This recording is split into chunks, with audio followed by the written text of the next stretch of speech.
Hi, welcome to my channel. I will tell you story. The title is Cast Away, a man stranded on a deserted island with nothing but his wits. After his plane crashed in the South Pacific, he was alone on an uninhabited island. Is a 2000 American survival drama film directed and produced by Robert Zemeckis. Works at Federal Express as a systems engineer. He demonstrates FedEx's business practices to some Moscow, Russia, employees. The most crucial thing he reminds them is that the shipment sorting must be completed exactly on time. To demonstrate, he opens a package containing a small timer that he sent to himself from FedEx's headquarters and his home base in Memphis, Tennessee. Chuck calls it quits after 87 hours, which he considers an unacceptable delivery period given FedEx's primary business model of delivering things overnight. When ranting at the employees, the translator recalls a previous instance in which Chuck stole a child's bike after his delivery vehicle broke down. Chuck maintains that the tale has been exaggerated. The sort is imperiled with 15 minutes remaining when one of the Moscow office's vans is booted in Red Square. The package sorting is done on the street. He calls Kelly and leaves a message claiming he'll be back in less than 24 hours and that he needs to see a dentist about a tooth that's troubling him. After completing the sort and returning to the airport, he speaks with his coworker and friend Stan. One of the crew members inquires about Stan's wife, who is battling cancer and is not doing well. Chuck's expression darkens as he considers the news. Chuck returns to Memphis to visit Kelly, a PhD student at FedEx headquarters. On Christmas Eve, he receives a message informing him that he must travel to Malaysia. They drive to his departure gate at the airport and exchange Christmas presents. He presents her with a slew of cooking utensils, and she presents him with an antique watch that belonged to her grandfather. A photograph of her is hidden within the lid. Chuck is pretty enamored with the watch and swears her he'll always have it set to Memphis time to remind him to come home. He gives her a little ring box just before boarding his plane. It's an engagement ring, however it's not directly revealed. He had planned to propose on New Year's Eve, but changed his mind. "I'll be right back," he says. He is the only passenger on a FedEx Cargo MD-11 flying across the Pacific Ocean in the jump seat. Chuck awakens when the plane encounters turbulence. The plane has encountered a strong storm. The pilots try to fly around it, but they have lost radio communication with Fiji. Chuck heads to the restroom to freshen up. Chuck is nearly sucked out of the plane due to depressurization when the door flies open. He returns to his seat and is handed a life raft by a member of the crew. The plane plummets to the ground and smashes into the sea. In an instant, water rushes into the fuselage. Chuck makes it to the surface and boards the raft after witnessing one of the engines explode.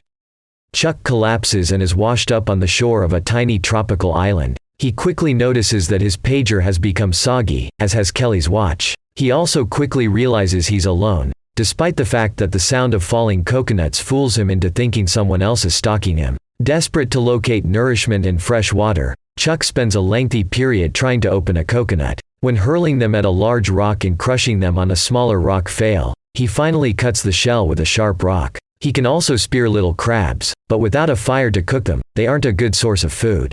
He examines the island, discovering a small tunnel in the rock, and 11 FedEx packages washed ashore from the collision. Chuck climbs to the top of the island's peak. He finds the body of one of the plane's pilots and buries the body.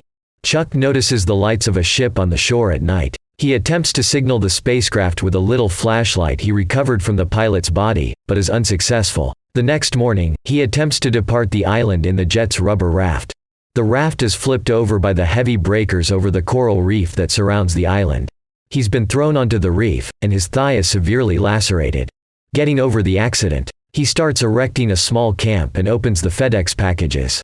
He finds various objects that help him survive, such as ice skates, a leather and lace clothing, videotapes, and a court document announcing a divorce. Another package contains a volleyball, which becomes his friend. One of the packages is adorned with a pair of wings, which he does not open for unknown reasons. He tries to make a fire by rubbing a stick against a piece of wood, but wounds his hand. He takes the volleyball and throws it in a rage. His sliced hand leaves a bloody imprint on the ball and from it he fills in a face, identifying it by its brand name, Wilson. The ball becomes his constant friend. Chuck uses the dress lace as a fishing net, eating a small minnow he catches raw, despite his obvious discomfort. He also takes his time rubbing sticks together to start a fire. Chuck perseveres, perfecting his method, and eventually gets a massive fire started. Later, he outlines to Wilson his jet's flight route in comparison to its last known position, and calculates that the search region is over 500,000 square miles. He realizes he's unlikely to be discovered. Chuck builds a shack in a small cave to protect himself from the island's infrequent tropical storms. He's still dealing with the obsessed tooth that was troubling him before he left Memphis. It's incredibly painful and swollen. Desperate, he eventually resorts to extracting the tooth using the sharp end of an ice skate blade and a rock as a hammer. 4 years have passed. Chuck has shed over 50 pounds, and his hair and beard are unruly. He makes it day by day. During a storm, 2 walls of a damaged fiberglass portable toilet are washed up on the beach. When he sees it being blown by the wind, he becomes energized with the idea of making a raft that will use the fiberglass walls as a makeshift sail to get him over the larger breakers that encircle the island. He cuts down trees and constructs his raft. He braids rope from native tree bark and videotape to connect the poles. He counts down the days until he can catch the northeast trade winds that will take him into the shipping lanes and rescue. Chuck isn't sure where he's going, but he believes he'd rather die at sea than spend the rest of his life alone on the island. At one point, he imagines Wilson warning him the scheme would fail. Chuck gathers food, water, and other needs in preparation for his escape. He also informs Wilson that he will need to create rope again. Chuck fells saplings on the island and scrapes the bark off to braid. When he's finished combing the island and discovers that he's cut down every sapling he can find, he tells Wilson that he'll have to construct the rest of the rope out of videotape, which won't be as strong as the tree bark. As Wilson suggests a location where Chuck can get extra rope, Chuck becomes quite hesitant. Chuck had manufactured the extra rope while he was contemplating suicide a few years previously. Chuck scales the pinnacle of the island to collect the rope, which he'd attached to a dummy of himself in order to test it. He kicks Wilson out of his cave when he imagines Wilson warns him that the scheme will fail. But Chuck runs outdoors, immediately repentant, and apologizes to Wilson. Chuck secures the raft with his friend, Wilson, and the FedEx parcel painted with wings. He's able to sail over the reef waves and flee the island and lagoon with the new sail and a pair of homemade oars. He sails for a long time, encountering a few storms. The sail doubles as a shelter, and continuing to fish and gather rainwater to survive. A weary Chuck is awakened by water in his face, probably from a whale's spout, and sees Wilson floating away. He tries to save Wilson but is obliged to let him go because he is frightened of losing the raft. He is depressed because he has lost Wilson. He had almost given up hope of rescue when he is startled awake by the spout of another whale. When he turns over, he notices a container ship passing nearby. They indicate that they have seen him. Chuck is flown home to Memphis a month later and is the honored guest at a lavish company-organized welcome event. On the plane back, he talks to Stan, who tells Chuck that they had a funeral with a coffin filled with modest mementos in honor of Chuck. During Chuck's absence, Stan's wife also died, and Chuck muses on how Stan had to go through 2 funerals so close together. FedEx's president, Fred Smith, attends the celebration. Kelly hoped to meet Chuck at the celebration, but she is befuddled. Her spouse, an orthodontist who worked on Chuck's teeth, apologizes for her absence. He informs Chuck that Kelly is struggling to cope with his unexpected presence. He requests that Chuck give her more time. Watching out the window, he sees Kelly in tears, comforted by her husband, as she gets into a car and drives away. A large buffet is provided. Chuck looks carefully at the large crab legs presented, presumably thinking about crab fishing on the island. Chuck laying on the floor of his hotel room trying to sleep. Chuck takes a taxi to Kelly's house later that evening. She seemed to anticipate him and invites him inside. They converse about trivial matters, and he learns how much her life and objectives have changed, as well as how she has dealt with his apparent death.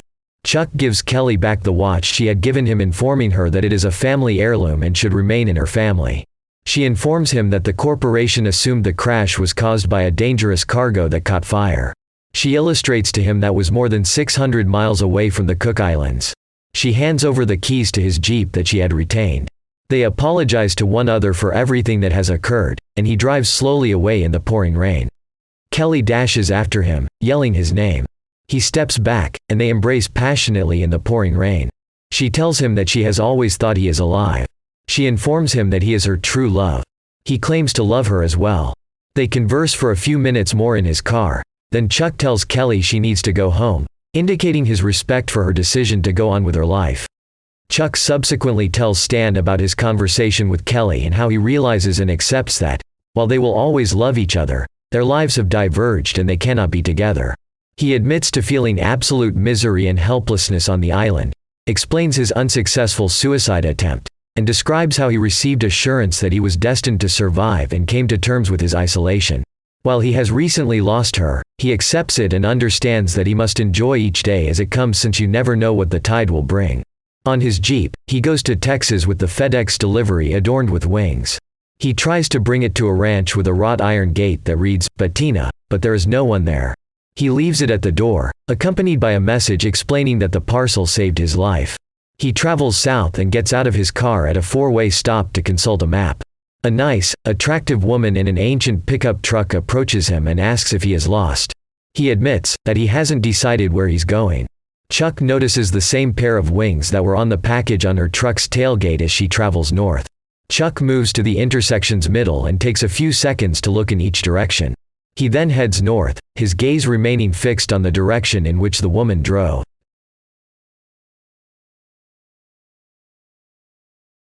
Thank you for watching.